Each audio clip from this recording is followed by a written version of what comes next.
कि आने वाला साल उनके लिए क्या देकर जाएगा। तो ये साल सूर्य का है, तो सूर्य का साल हमें क्या दे रहा है? सूर्य का साल हमें दे रहा है मान प्रतिष्ठा, जी, ऊंचे अवसर, पुरस्कार, राजा या राज्य किसी काम के साथ जुड़ाव। तो जो बच्चे या जो लोग गवर्नमेंट जॉब की प्रिपरेशन कर रहे हैं, जो बच्चे गवर्नमेंट जॉब में जाने की तैयारियां कर रहे हैं, उनके लिए 2026 बड़ा अच्छा। अब हम जानना चाहते हैं 2026 के वो 26 उपाय जो लोगों को इस 2026 में करने चाहिए। जो आपको लगता है कि ये काम मुझे 2026 में कर ही लेना है, सबसे पहले आप उसको एक लाल कलर की डायरी में लिखिए विद रेड पेन। कौन से शास्त्र में लिखा है कि रविवार को पूजा नहीं होती?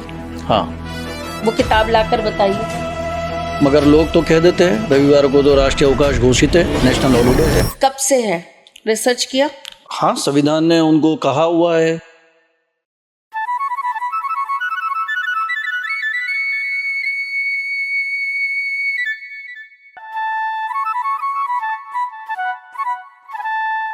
जय श्री कृष्णा। फिर से एक बार स्वागत है आप सभी का आपके अपने चैनल पे। जैसा कि हम सभी जानते हैं, आने वाला साल और बीता हुआ साल कुछ अपेक्षाएं, कुछ आशाएं लेकर आता है, और बीता हुआ साल कुछ दुख, कुछ दर्द, कुछ हंसी, कुछ खुशी बांट कर जाता है। जो बीत गया उसके बारे में तो हम बात कर नहीं सकते, पर जो आने वाला साल है, साल 2026, तो आज आपकी चहेती माता त्रिशला के साथ फिर एक और बार हम आए हैं जानने के लिए कैसा होगा आपका 2026 का आने वाला वर्ष, क्या करने होंगे आपको उसमें उपाय, और कैसे आप बांट सकते हैं खुद की, अपने परिवार की, अपने साथी जनों की खुशियां सभी के साथ। तो आइए फिर से एक बार हम मिलते हैं माँ त्रिशला से। त्रिशला जी, फिर से एक बार जय श्री कृष्णा। त्रिशला जी, बहुत सारे लोग इसी अपेक्षा के साथ बैठे हुए हैं कि आने वाला साल उनके लिए क्या देकर जाएगा। आज वो सभी आपको देख रहे हैं, सुन रहे हैं और जानना चाहते हैं 2026 के बारे में। देखिए, ये बिल्कुल सही बात है कि जो समय बीत जाता है उसमें हम कुछ बदलाव नहीं कर सकते जी, लेकिन इतिहास से, बीते हुए वक्त से कुछ चीजों को सीख कर, समझ कर हमें आने वाले भविष्य को सुखद बनाने के प्रयास करते रहना चाहिए। जब हम ज्योतिष की भी बात करते हैं तो ज्योतिष के अंदर हम जो कैलकुलेशन होती है, या जब ज्योतिष की बात करते हैं और ज्योतिष को जब संबोधित किया जाता है तो कहा जाता है कि भूत, वर्तमान और भविष्य बताने वाला विषय, जी, जो आपके भूत को भी बताता है, जो आपके वर्तमान को भी बताता है और जो आपके भविष्य को भी बताता है। यहाँ पर जब हम बात पास्ट की करते हैं, पास्ट कर्मास की करते हैं, पास्ट लाइफ की करते हैं, तो वो क्यों करते हैं? कि वहाँ जो अटका हुआ है, या वहाँ जो हम अधूरा छोड़ आए हैं, या वहाँ जो कर्मास रह गए हैं, वो हमें आज इफेक्ट कर रहे हैं। और अगर हम आज उनको क्लीन कर देते हैं तो हमारा भविष्य आने वाला बड़ा ही सुखद हो जाता है। हम जो आज प्रेजेंट में दुख, परेशानियां झेल रहे हैं, अगर हम पास्ट में से निकाल लाते हैं कि हमने उस किस वजह से वो परेशानियां हमारे साथ आ रही हैं, तो हम आने वाले भविष्य को अच्छा कर सकते हैं, उसे सुधार सकते हैं। तो ज्योतिष भी इन 30 चीज़ों के बारे में तभी बात करता है जब उन्हें पता होता है कि भूतकाल में हमसे जो गलतियां हुई हैं, हमसे जो त्रुटियां हुई हैं, उन्हें हम सही करके अपने वर्तमान और अपने भविष्य को अच्छा कर लें। हम आज वर्तमान में बैठे हैं और जो पिछला 2024 गया, 2025 गया, उसमें जितना हम देखते जा रहे हैं कि प्रकृति अपना रुख बदलती जा रही है। प्रकृति अब अपने उस रंग, अपने उस रूप पर आ गई है जहां वो आपको ये दिखा रही है कि अब मैं रुष्ट हो रही हूं। जी, अब मुझे आप लोगों के कृत कर्म मुझे अब परेशान कर रहे हैं। बिल्कुल। आप मुझे लोकेश जी एक बात बताइए, क्या 2001 में लोग धार्मिक नहीं थे? शायद आज से बहुत ज्यादा थे। बिल्कुल। क्या 1994 में लोग धार्मिक नहीं थे? बिल्कुल थे। 82 में लोग धार्मिक नहीं थे? 71 में नहीं थे? 65 में नहीं थे? 52 में नहीं थे? तो फिर अचानक से अभी पिछले 5-6 सालों में ऐसा क्या हो गया कि लोग धर्म के लिए जगह जगह पर जाने लगे हैं, और उस जगह पर जाकर ऐसी क्या चीजें हो रही हैं जिससे प्रकृति को आहत हो रहा है, जिससे प्रकृति परेशान हो रही है, और वो हमारे साथ विनाशकारी रूप दिखा रही है। जी। गलतियां तो हम कहीं ना कहीं कर रहे हैं, इसका मतलब। बिल्कुल। अमरनाथ यात्राएं क्या पहले नहीं होती थी? वैष्णो देवी क्या आज से 20 साल या 30 साल पहले लोग नहीं जाते थे? देखिए, ये राहु का कंट्रोल जो है ना, ये मनुष्य के दिमाग तक ही है, ईश्वर तक नहीं है। वो भेष बदल के वहां भी बैठे तो तुरंत उन्हें पहचान लिया गया कि अरे ये तो वो नहीं है, ये तो देवता नहीं है, ये तो वेश बदल के बैठ गए। तो छल और कपट आप धर्म से नहीं कर सकते। छल और कपट केवल और केवल जो होता है वो मनुष्य मात्र से होता है। जी। तो हमें ये समझना पड़ेगा कि धर्म के नाम पर जो चीजें खराब हो रही हैं उन्हें हमें समझना है। ये 2026 का सबसे बड़ा एम है, क्योंकि एक 2026 ही है हमारे पास। उसके बाद 2027 में जैसे ही शनि अपनी राशि परिवर्तन कर जाएंगे, हमारे लिए बहुत सारी नकारात्मक चीजों के रास्ते खुलते चले जाएंगे। तो 2026 सबसे पहले, चूंकि ये साल न्यूमरोलॉजिस्ट बोल रहे हैं, according to numerology, according to calendar, अगर हम अंकों के हिसाब से जाएं, अंक शास्त्र के हिसाब से जाएं, तो ये साल सूर्य का है। बिल्कुल। और सूर्य के साल के अंदर आपको सबसे पहली चीज जो करनी है वो क्या है? New beginning. सूर्य क्या है? एक नई शुरुआत। काली अंधेरी घनी रात, डरावनी रात के बाद जो उदय होते हैं ना अपने प्रकाश से, जो उस नकारात्मक रात को खत्म कर देते हैं, उस रात की नकारात्मकता को खत्म कर देते हैं, वो क्या है? सूर्य। उनका साल है 2026। साथ में अगर हम बात करें, सूर्य को हम पिता मानते हैं। जी। और पिता एक नए जीवन की उत्पत्ति में सबसे बड़े सहायक होते हैं। जी। तो हमें क्या करना है 2026 में? हमें 2026 में एक न्यू बिगनिंग करनी है, एक नई शुरुआत करनी है। मैं और भी बहुत जगह बोल चुकी हूँ, नई चीजों को सीखने का काम करिए 2026 में। नई चीजों के साथ अपने आप को फ्रेंडली करिए। कुछ कंफर्ट जोन्स को छोड़िए, क्योंकि सूर्य क्या है? डिसिप्लिन है, मैनेजमेंट है। टाइम का बड़ा महत्व पता है सूर्य को। एक घड़ी जो है ना, उसका महत्व सूर्य से ज्यादा कोई नहीं जानता। और कभी हम इस बारे में चर्चा करेंगे। अभी तो मैं आपको एक छोटा सा हिंट देती हूँ। जो हमारी ये घड़ियां हैं जो 12 बजे से स्टार्ट होती है, जिसमें सेंटर जो पॉइंट है वो 12 होता है। जी। ठीक। और फिर 12, 1, 2, 3, 4 ऐसे करके ये घूमती है। इस 12 को अगर हम वैदिक घड़ी से जोड़ दें, जो हमारी वैदिक घड़ियां होती थी, अगर हम उनके साथ जोड़ देते हैं आज की घड़ियों को या इन घड़ियों को, डिजिटल घड़ियों को, तो वैदिक घड़ी में ये 12 क्या है? 12 का अर्थ क्या है? 12 सूर्य हैं। अच्छा।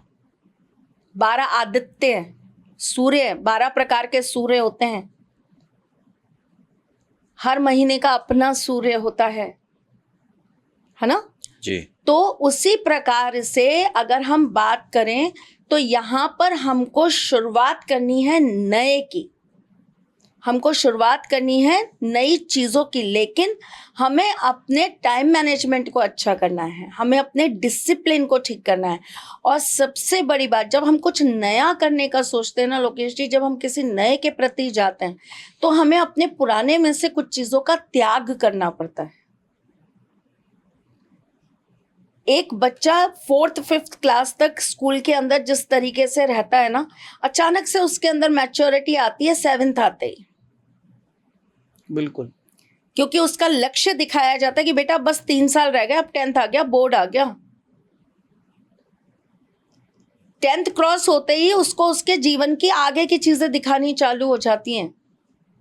बेटा कोर्स चूज कर लो, क्या करना है आपको।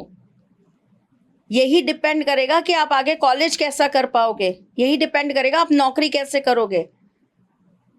आपने कॉमर्स लिया है तो आप सीए सीएस कर पाओगे, आप बैंकिंग सेक्टर में जा पाओगे। आपने साइंस लिया है, आपने मैथ्स लिया है तो आप 12th के बाद इंजीनियरिंग या डॉक्टरेट कर पाओगे। बिल्कुल। तो जब आप पीछे कुछ छोड़ते हो तभी आप कुछ नया अपना पाते हो। पात्र जब तक खाली नहीं करेंगे तब तक उसमें नया कैसे भरेंगे। घड़े के अंदर पुराना पानी भरा रहेगा तो ताज़ा नया पानी कैसे स्टोर कर पाएंगे। ये तो सबको पता है, अच्छे से मालूम है ये बातें। तो जब हम बात करते हैं न्यू बिगनिंग की, जब हम बात करते हैं कुछ नया करने की, तो सबसे पहले मैं राय देती हूँ कि जो पुरानी चीज़ें हैं जिन्हें आपने छोड़ दिया है, जिस कंफर्ट जोन को आप छोड़कर आगे निकल गए हो, उस कंफर्ट जोन को वापस छोड़ने का काम करो। क्विक इंस्टेंट चीजों पर डिपेंड मत रहो, सूर्य की तरह तपना सीखो।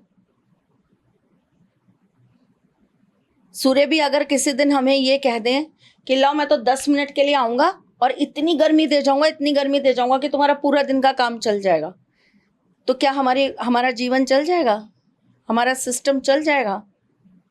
सूर्य के सुबह के 5 बजे की पहली किरण, तब से लेके और दिन के 3 बजे तक का जो सूर्य होता है वो फुल ऑफ पॉजिटिविटी लेकर आता है।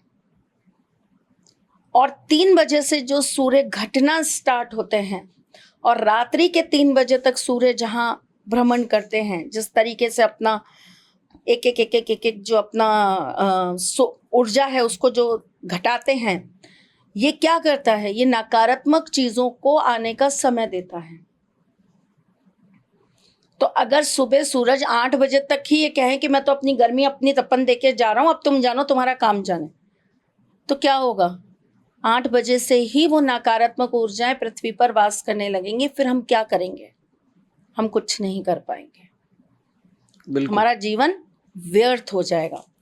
तो एक तो सबसे बड़ी चीज ये कि आप जो इंस्टेंट चीजों पे बिलीव कर रहे हो उसको छोड़कर आप थोड़ा सा अपने कंफर्ट जोन से बाहर निकलिए। अगर आपको कोई चीज चाहिए उसके लिए परिश्रम करिए, प्रयास करिए,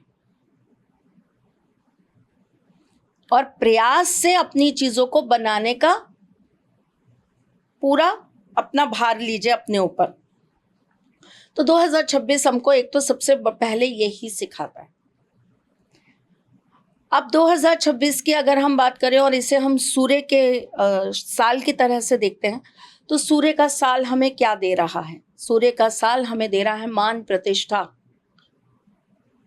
जी, ऊंचे अवसर, पुरस्कार, राजा या राज्य किसी काम के साथ जुड़ाव।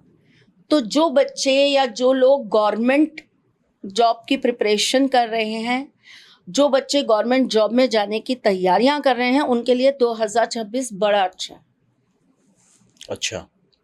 जो 2026 के अंदर गवर्नमेंट से रिलेटेड कोई टेंडर्स लेना चाहते हैं या गवर्नमेंट के साथ जुड़कर कोई कार्य करना चाहते हैं, एनजीओज वगैरह के लिए 2026 बहुत अच्छा।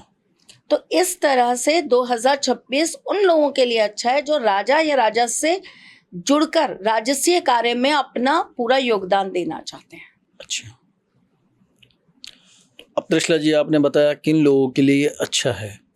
अब हम जानना चाहते हैं 2026 के वो 26 उपाय जो लोगों को इस 2026 में करने चाहिए। 2026 के 26 उपाय जो हमें करने चाहिए। तो पहले तो आप शुरू के 5 उपाय लीजिए जी जो मैं आपको बताने जा रही हूँ। सबसे पहले आप अपने 2026 में जो आपको करना है, जो आपका आपने संकल्प करा हुआ है, जो आपको लगता है कि ये काम मुझे 2026 में कर ही लेना है, सबसे पहले आप उसको एक लाल कलर की डायरी में लिखिए जी विद रेड पेन। लाल क्यों कह रही हूँ? क्योंकि सूर्य का रंग लाल है, जी ऊर्जा का रंग, एनर्जी का रंग, बहुत ज्यादा पॉजिटिविटी का रंग, किसी भी चीज को अट्रैक्ट करने का रंग लाल। तो आप लाल रंग की डायरी में लाल पेन से अपनी वो सारी मैनिफेस्टेशन लिखिए जो आप चाहते हैं कि आपकी 2026 में पूरी हो जाए। लाल रंग के कपड़े से उसे बांधिए और ईस्ट की दिशा में उसे रख दीजिए। सबसे सरल, सबसे पहला उपाय यही है। जिस भी दिन आप साल में ये वीडियो देखें, उसी दिन से आप ये कार्य स्टार्ट कर दें। जी दूसरा उपाय ये है कि आपको सूर्य को जल जरूर चढ़ाना है। वैसे तो ये रोजाना ही करना चाहिए, लेकिन देखिए विशेषतः उनका ही साल है। आप जब ये मान ही रहे हैं कि हमें तो न्यूमरोलॉजी के अकॉर्डिंग ही चीजें करनी है, तो जब आप ये मान रहे हैं कि भाई ये तो सूर्य का ही साल है, तो उन्हें प्रसन्न करके रखिए ना। बिल्कुल। हमें तो बहाने चाहिए। केवल एक बात बताइए, क्यों ये बात कही जाती है कि पीने वालों को बहाने चाहिए? केवल दारू पीने वाले, नशा करने वाले ही क्यों बहाने ढूंढते हैं? आज यार बड़ा दुख है, आज पी लेते हैं। आज बड़ा सुख है, आज पी लेते हैं। आज बहुत दिमाग टेंशन में है, पी लेते हैं। अरे भाई तेरे को बोनस मिला, ले आजा पी लेते हैं। अरे यार तेरी बाइक का नुकसान हो गया, चल यार बैठ के पी लेते हैं। तो आप एक बात बताइए, सिर में दर्द है तो वो पी लेते हैं, पेट में दर्द है तो वो पी लेते हैं। तो पीने वालों को ही केवल क्यों बहाना चाहिए? नशा तो भक्ति का भी होता है, नशा तो अध्यात्म में भी होता है।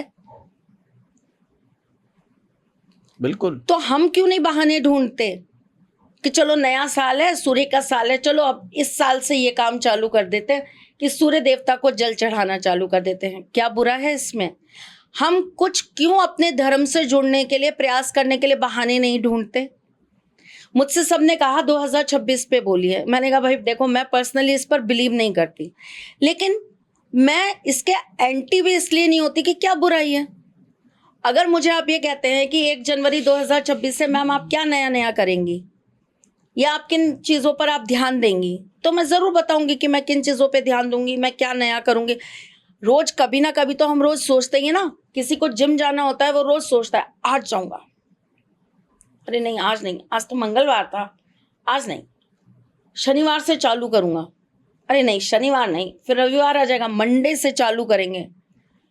प्लानिंग बनाते हैं ना। बिल्कुल। कोई एक दिन कहते हैं ना कब तेरा शुभ मुहूर्त निकलेगा जब तू करेगा। तो मैं कहती हूँ कि ये मान लीजिए 2026 आपके लिए वो शुभ मुहूर्त है, करने में क्या दिक्कत है?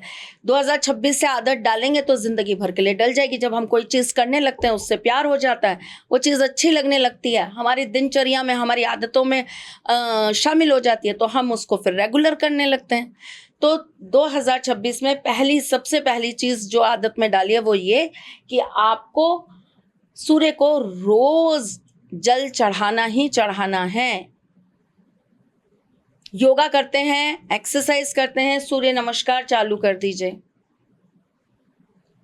सूर्य मुद्रा बनाकर रोजाना 5 मिनट सूर्य की रोशनी के सामने बैठकर आपको सूर्य के मंत्र का जाप करना चाहिए। अच्छा, छोटी छोटी चीजें हैं, कर लीजिए। अपने घर की ईस्ट वॉल पर जी राम परिवार का एक चित्र लगा दीजिए, श्री राम जी का, पूरे परिवार सहित। छोटी सी चीज है। सूर्यवंशम थे, उनसे बड़ा, उनसे महान राजा कोई नहीं था, जो अपनी प्रजा की खुशी के लिए, जो अपनी प्रजा के लिए अपनी पत्नी तक का त्याग कर सकते हैं। इससे बड़ा और कौन अच्छा राजा मिलेगा आपको? जी। हम अगर आज के राजाओं की बात करें, आज हम आज के अपने नेताओं की बात करें, जो हमारे सो कॉल्ड राजा हैं आज की डेट में, अगर हम उनकी बात करें तो वो क्या करते हैं? उनके बच्चे तो विदेश में पढ़ने जाएंगे और जनता के बच्चे आतंकवादी कहलाएंगे। जी। तो ऐसा कौन राजा होगा जो अपने घर का, अपने परिवार का त्याग कर दे? किसके लिए? प्रजा के सुख के लिए। तो राम जी से बड़ा कोई राजा नहीं, कोई सम्राट नहीं, कोई चक्रवर्ती राजा नहीं उनसे बड़ा। तो उनका सपरिवार जो चित्र है वो आपको अपनी ईस्ट वॉल पे जरूर लगाना है। आपके घर में अगर कोई कच्ची जगह है तो आपको मंगलवार के मंगलवार उस कच्ची जगह में लाल पुष्प की पत्तियां दबानी है। अच्छा, ये 5 उपाय करिए। तो अब मैं दर्शक दीर्घा को कहना चाहूँगा कि माता जी के उपाय बताने शुरू हो चुके हैं, जिसके लिए माता जी हमेशा जानी जाती रही हैं।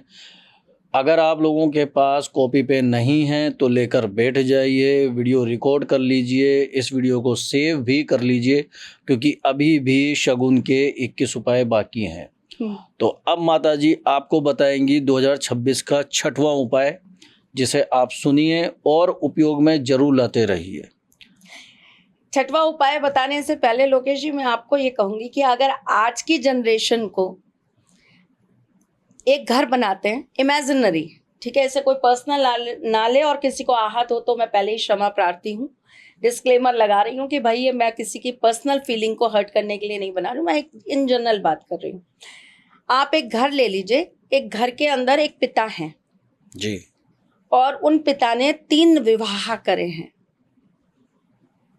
बिल्कुल। तो पहले तो आप मुझे ये बताइए कि क्या वो पिता अपनी 3 पत्नियों के साथ एक घर के अंदर वास कर पाएंगे?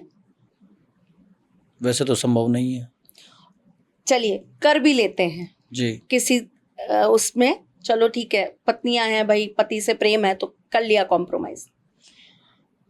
अब उन 3 पत्नियों के 4 पुत्र हैं।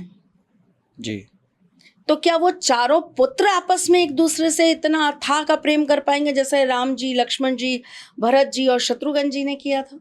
नहीं।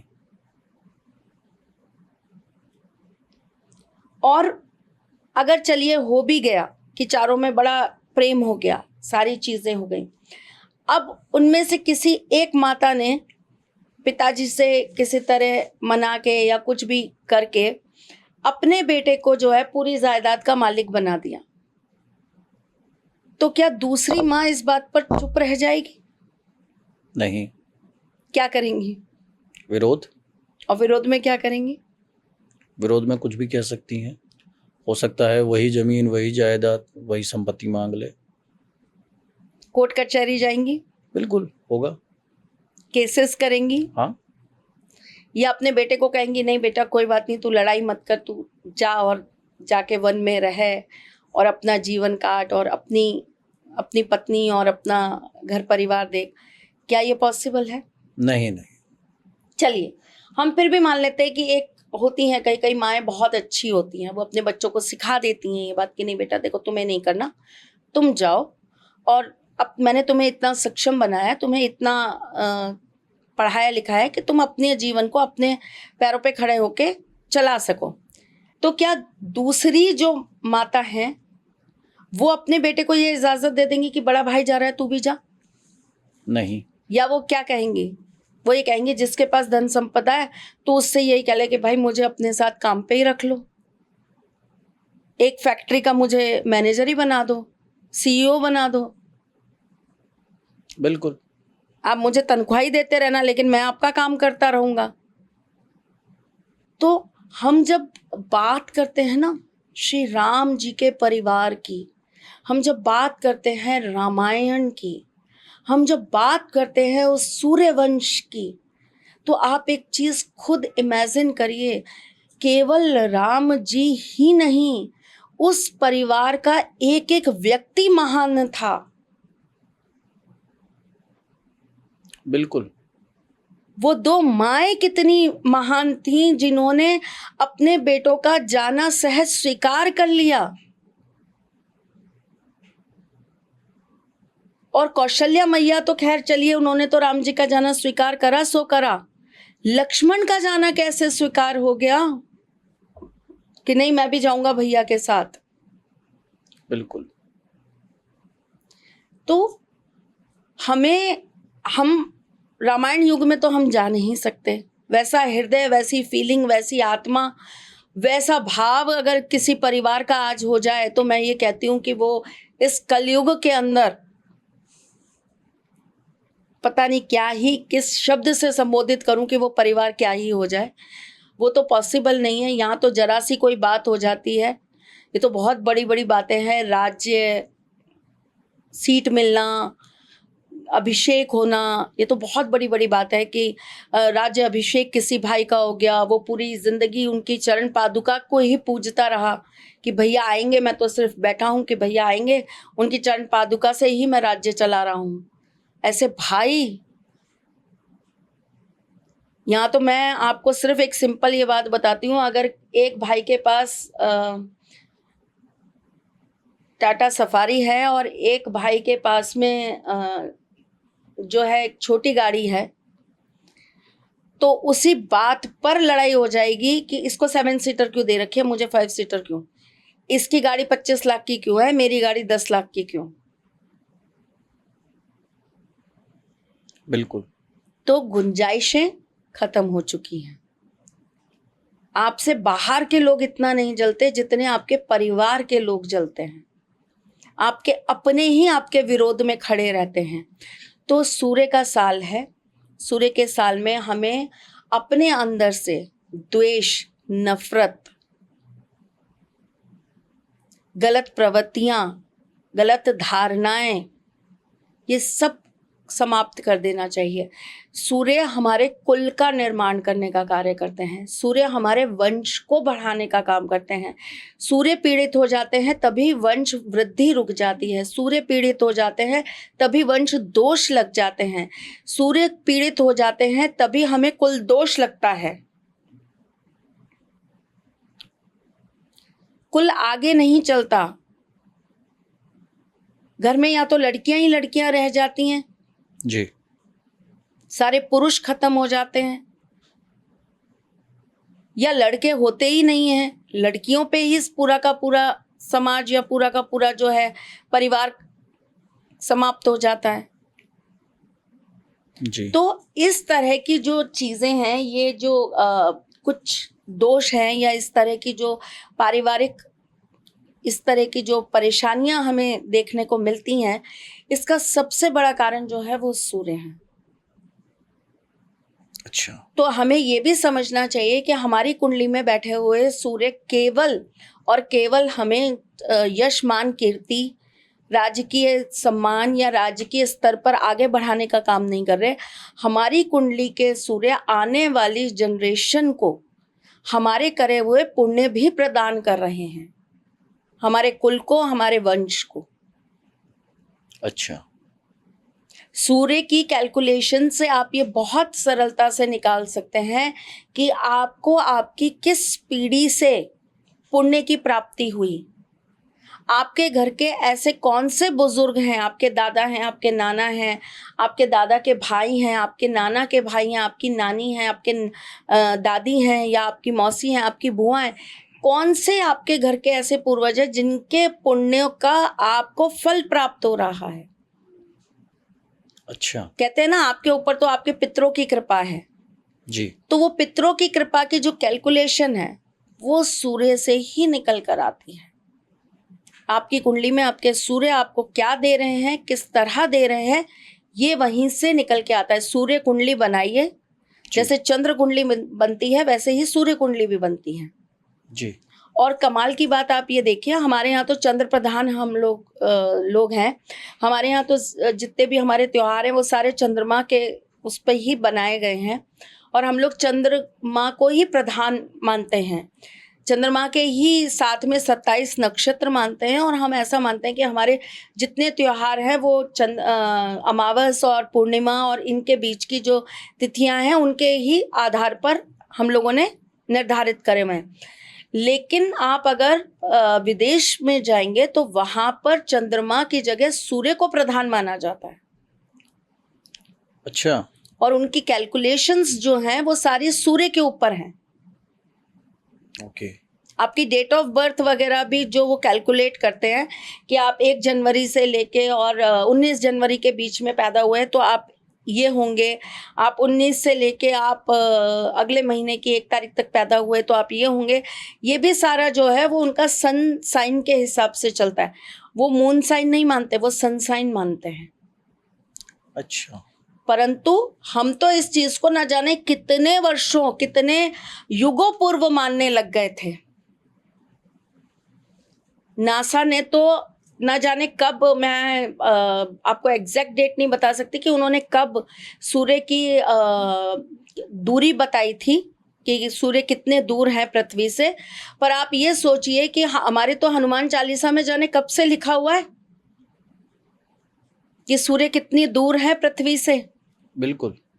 तो सूर्य को हमने हमेशा ही अपनी ज्योतिष के अंदर एक बहुत महत्वपूर्ण ग्रह माना है, और उसी के आधार पर हमारी एक सूर्य कुंडली तैयार होती है। जैसे एक लग्न कुंडली होती है हमारी, एक हमारी चंद्र कुंडली होती है, ऐसे ही हमारी सूर्य कुंडली भी होती है। अच्छा। हम तो हर चीज की कुंडली बनाते हैं ना। अगर हमारी महादशा चल रही है तो हम तो महादशा की भी कुंडली बनाएंगे। सपोज करिए मेरे शनि की महादशा चल रही है तो मेरा शनि कहाँ बैठा है, मैं उसके हिसाब से पूरी कुंडली तैयार करूंगी। फिर उसका फल निकालूंगी कि अब शनि की महादशा किस तरह कैसे काम करेगी और किस तरह हमें क्या रिजल्ट देगी और कब कब देगी। अच्छा। क्योंकि आपकी एक जब महादशा आती है तो उसके अंदर फिर दशा आती है, फिर उसकी भी सूक्ष्म आती है, फिर उसकी सूक्ष्म आती है, फिर उसकी आती है, फिर उसकी आती है। तो बड़ा, जैसे कहते हैं, विस्तृत वो है, ज्ञान है। तो इसको जब हम कैलकुलेट करते हैं तो उसके लिए हम एक ये भी बनाते हैं, महादशा की कुंडली भी बनाते हैं। तो उसी प्रकार से जब सूर्य कुंडली बनती है तो सूर्य कुंडली के अंदर ये चीजें निकाली जाती हैं कि आपको किसकी कृपा प्राप्त हुई, आपके घर में ऐसा कौन है जिसका आशीर्वाद आपके साथ है। जी। कई बार आपने सुना होगा लोकेश जी, लोग आपको बोलते हैं अरे आप तो इसी परिवार के थे, इसी घर में वापस आ गए। हाँ। आपका तो इस घर से बहुत पुराना रिश्ता है, आप तो कभी इस घर में रहे होंगे, आप वापस लौट के आ गए, है ना। बिल्कुल। तो ये सारी जो कैलकुलेशंस हैं ये हमारी कुंडली में से ही निकल के आती हैं। इसमें सबसे प्रधान जो हमारा ग्रह रहता है वो सूर्य रहते हैं। तो छठे उपाय पे आते हैं। बिल्कुल जी, हनुमान जी के मंदिर में रेगुलर जाना है।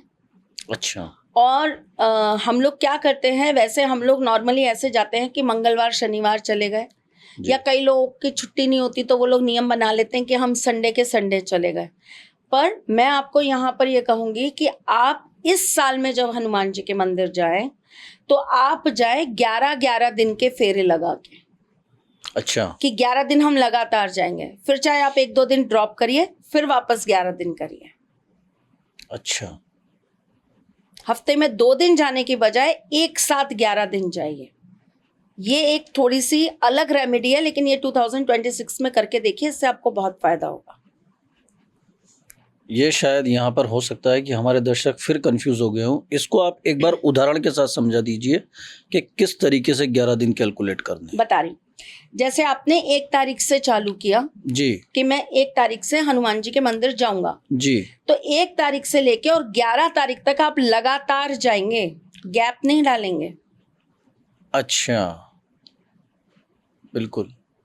फिर चाहे संडे आ जाए, फिर चाहे सैटरडे आ जाए, कुछ मर्जी आ जाए, आपको 11 दिन जाना है, मतलब जाना है। ठीक है। अगर आप फिर आगे जाना चाहते हैं तो 2 दिन का गैप डालिए, फिर वापस चालू करिए। शनिवार के बाद रविवार सोमवार का फिर गैप डाल के उसके बाद फिर मंगलवार से स्टार्ट कर सकते हैं। कोई भी दिन आ सकता है, कोई जरूरी नहीं। बिल्कुल बिल्कुल, है ना, ये तो एक उदाहरण के हिसाब से। हाँ, ठीक है। तो आप 2 दिन का गैप डाल सकते हैं और फिर आप वापस से चालू कर सकते हैं। अच्छा, पर करना आपको 11-11 के ही उसमें है। ये आपने एक बिल्कुल अलग तरीके का उपाय दिया है, क्योंकि कई लोग जब घड़ी देखते हैं, समय देखते हैं, वहाँ 11-11 का जो एक थॉट Combination. चलता है, बिल्कुल। तो ये कई लोग उससे एंजल भी नंबर। उसको, हाँ, तो ये उसको उससे भी जोड़ने की कोशिश करेंगे कि क्या पता शायद ये उसी 11 से मिलता जुलता है। 11 का मतलब होता है, 11 को वैसे अंक शास्त्री जो है वो 2 लेते हैं कि 2 नंबर, सम टोटल 2। जी, लेकिन हर एक अंक का अपना एक महत्व होता है। जैसे सूर्य, मैंने आपको बताया कि 12 सूर्य हैं, आदित्य 12 हैं, हाँ, है ना। उसी प्रकार से अगर आप नंबर 1 की बात करें तो उनकी जो क्वालिटी अकेले नंबर 1 की है वो 1 और 1 की नहीं है, वो ताकत डबल हो जाती है। 1 1 1 3 इक्के जब एक साथ, मतलब 3 बार 1 आ जाए तो ऐसा व्यक्ति जो है उसकी ताकत ट्रिपल हो जाती है। और वहीं जब 1 1 1 1 हो जाता है तो ये बहुत ही सौम्य हो जाते हैं। अच्छा, ये आपकी उस ब्लेसिंग को पूरा करने का कार्य करते हैं। ये एंजल नंबर हो जाते हैं। एंजल नंबर तो 1 भी है, 1 1 भी है, 1 1 1 भी है, लेकिन ये जो 4 टाइम 11 11 आता है, ये अलग तरह का प्रभाव आपके जीवन पे डालता है। अच्छा, तो इस तरीके से हर एक चीज का अपना महत्व है। तो अगर हम बात करेंगे सूर्य की, तो सूर्य भी बहुत बलशाली प्लैनेट है, जी, बहुत एनर्जेटिक प्लैनेट है। सूर्य की जिसके पास एनर्जी होती है, ऐसे व्यक्ति के अंदर अलग ही तरह का जोश होता है। ऐसा व्यक्ति काम बड़े जल्दी जल्दी जल्दी जल्दी करने पर बिलीव करता है। ऐसे व्यक्ति को किसी के सहारे की जरूरत नहीं होती, वो खुद सेल्फ सफिशिएंट होता है किसी भी कार्य को करने के लिए। 2026 आपके लिए वही एनर्जी वाला साल आ रहा है। अगर आप अपने कर्मों को उस लेवल पे जाकर कर सकते हैं तो 2026 आपके लिए एक पॉजिटिव रिजल्ट देने वाला साल है। अच्छा, तो अब हम चलते हैं छठे उपाय की तरफ। जी, हमें क्या करना है 2026 के अंदर?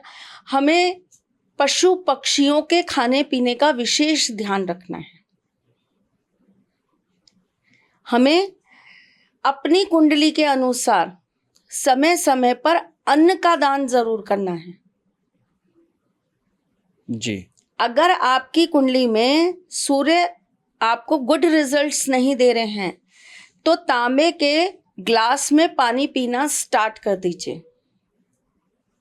ठीक है, एक तांबे का चौकोर टुकड़ा अपने पिताजी के द्वारा लेकर उनसे कहकर कि पापा मेरे को एक चौकोर टुकड़ा दे दीजिए तांबे का, उसे अपने गले में धारण कर लीजिए।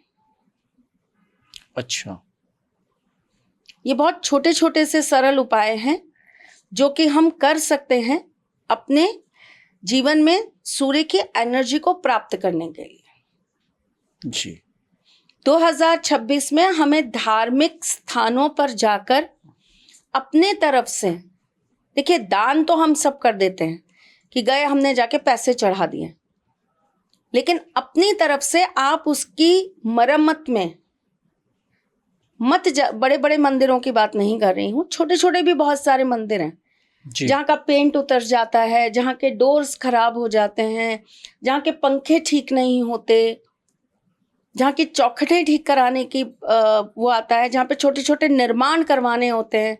तो ऐसे छोटे छोटे मंदिरों में जाकर आप मरम्मत के काम में सहयोग करिए। अच्छा, 2026 में पीपल के पेड़ के नीचे चबूतरा बनवा दीजिए। अशोक के पेड़ ज्यादा से ज्यादा रोपण करा दीजिए। अच्छा, छोटे छोटे सरल उपाय हैं, जरूर करिए। सबसे बढ़िया जो 2026 को अच्छा करने का, पॉजिटिव करने का जो उपाय है वो ये है कि पिता पिता तुल्य व्यक्ति, दादा नाना चाचा ताऊ, जी, गुरु जी, और परमेश्वर यानी कि भगवान, इनके आशीर्वाद के बिना कोई भी कार्य मत स्टार्ट करिए। अपनी दिनचर्या में इनके आशीर्वाद को सम्मिलित करिए। अच्छा, अब आप कहेंगे पिताजी तो बड़े दूर रहते हैं, जी। तो भाई साहब वीडियो कॉल तो बहुत आसानी से हो जाती है आजकल, विदेशों तक में हो जाती है, जूम के द्वारा बातें हो जाती हैं। बिल्कुल। यहाँ से बैठ के वीडियो कॉल करिए, पिताजी के दर्शन करिए और उनसे कहिए कि पिताजी चरण स्पर्श, ऑफिस जा रहा हूँ, आशीर्वाद दो, सब अच्छा हो। जी। और कहने की भी जरूरत नहीं पड़ेगी। आपको पता है, जब हम माँ बाप को अपने आप ये कहते हैं ना कि चरण स्पर्श, माँ के मुंह से, पिता के मुंह से तुरंत निकल जाता है, बेटा खुश रहो, खूब तरक्की करो, स्वस्थ रहो, जी। तुम्हारे शत्रुओं का नाश हो, तुम्हारी नजर अल्लाह बल्ला भाग जाए, तुम पर किसी प्रकार की कोई विपत्ति ना।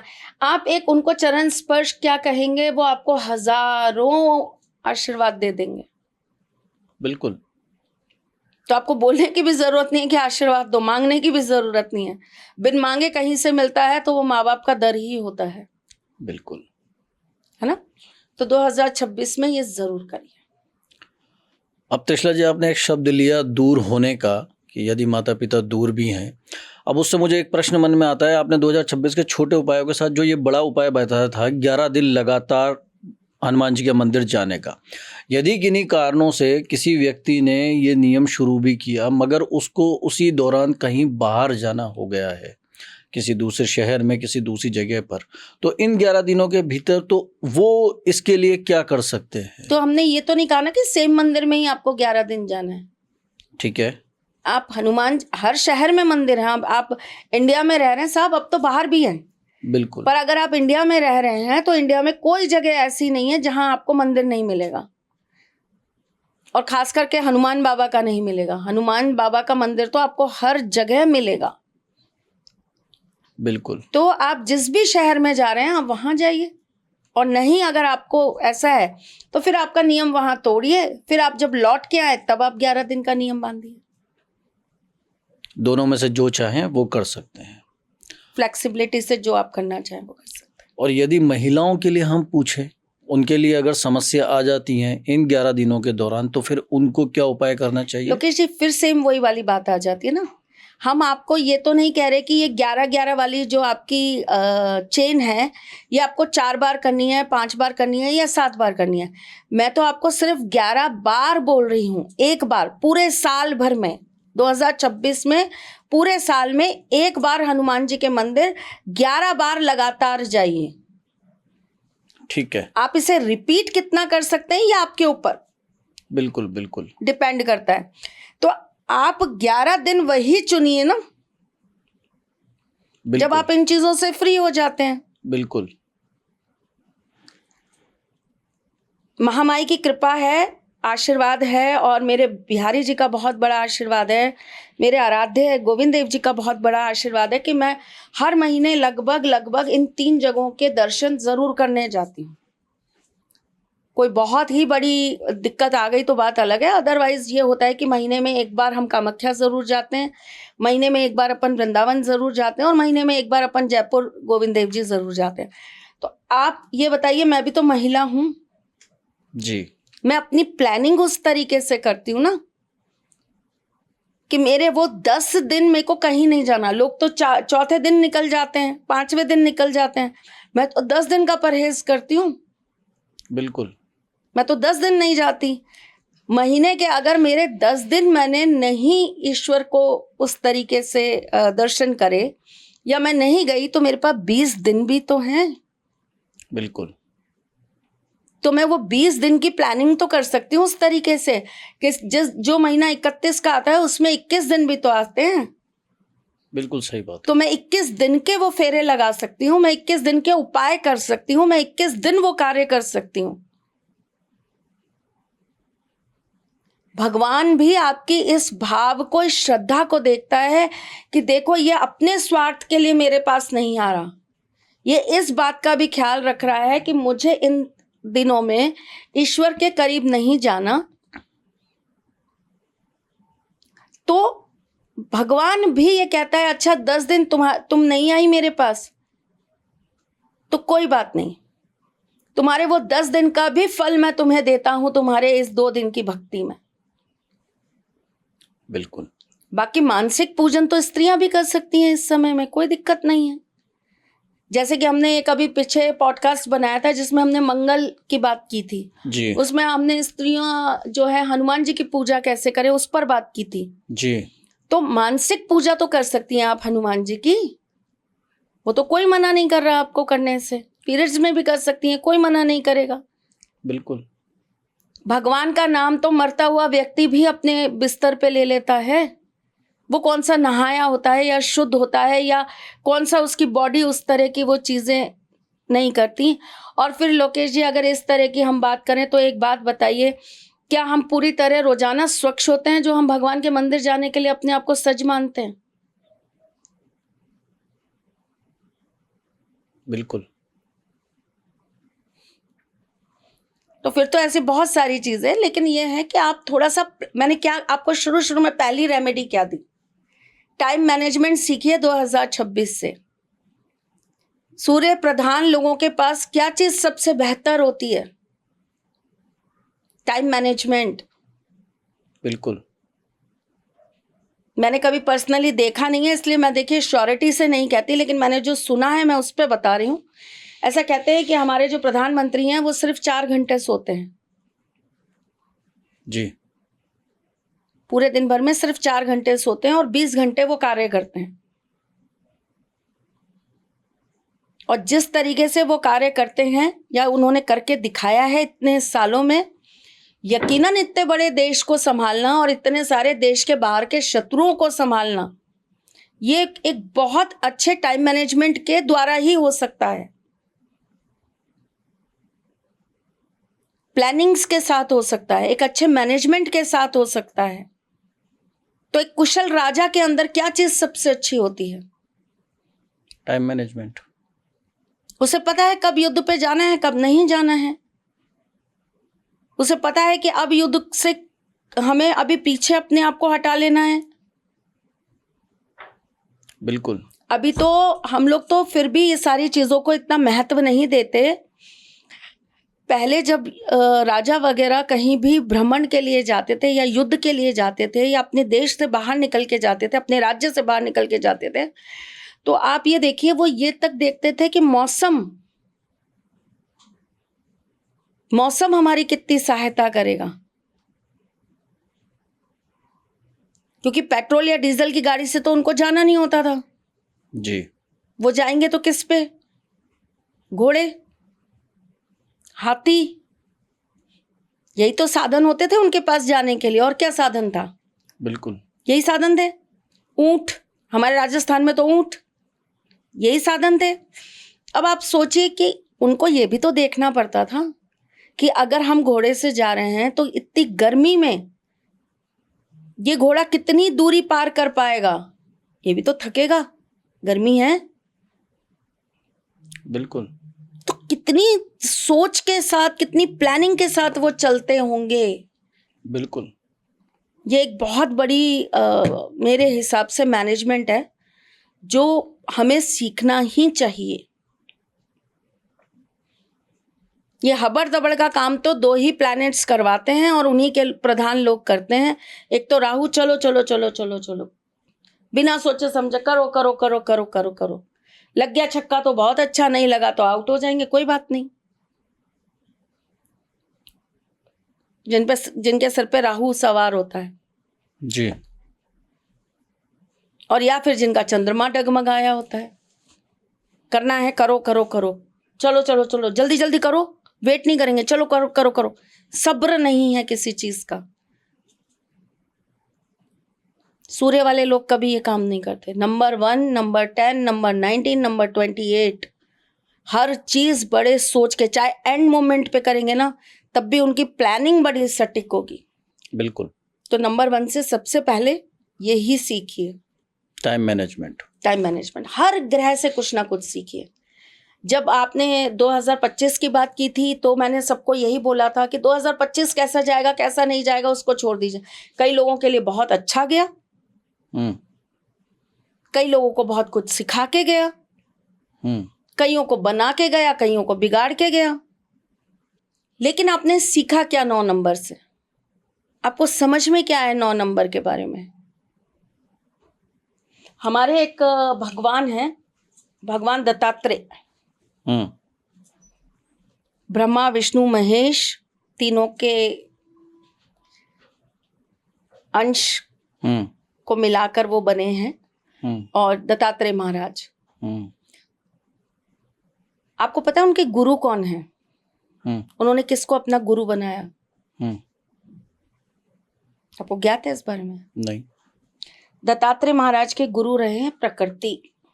हम्म उन्होंने जो सीखा प्रकृति से सीखा, जीव जंतुओं से सीखा। जी।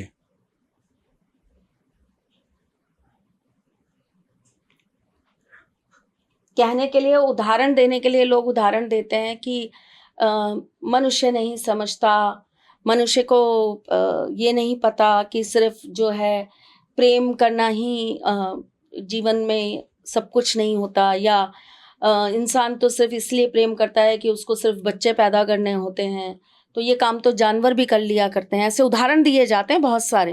आपको एक नहीं, आपको मैं ऐसे दसियों बीसियों ऐसे अलग अलग तरह के जीव जंतु बता सकती हूँ जो इतने कमिटेड होते हैं अपने पार्टनर के साथ कि वो रहेंगे तो सिर्फ एक ही के साथ रहेंगे, वरना वो अपनी देह त्याग देंगे। हर तरह की चीज है प्रकृति से देखने और सीखने वाली।